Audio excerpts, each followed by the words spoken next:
دو بہت ہی خوبصورت احادیث پلیز ضرور سن کے جائیے گا اور سکپ نہ کیجیے گا۔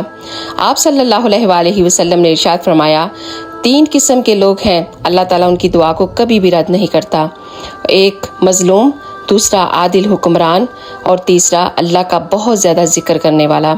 حدیث قدسی میں آیا ہے، اللہ عز و جل فرماتا ہے، میں اپنے بندے کے گمان کے مطابق سلوک کرتا ہوں جو وہ مجھ سے رکھے۔ جب وہ مجھے یاد کرتا ہے تو میں اس کے ساتھ ہوتا ہوں، وہ مجھے اپنے دل میں یاد کرے تو میں بھی اسے اپنے دل میں یاد کرتا ہوں۔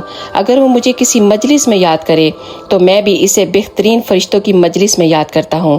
اگر وہ مجھ سے 1 بالش قریب ہو تو میں اس سے 1 ہاتھ قریب ہو جاتا ہوں۔ اگر وہ مجھ سے 1 ہاتھ قریب ہو تو میں اس کے 4 ہاتھ قریب ہو جاتا ہوں، اور اگر وہ میری طرف چل کر آئے تو میں اس کی طرف دوڑ کر آ جاتا ہوں۔ سبحان اللہ۔ اگر آپ کو یہ ویڈیو اچھی لگے تو پلیز ایک دفعہ اس کو ضرور شیئر کیجیے گا۔ آپ سب کا بہت بہت شکریہ۔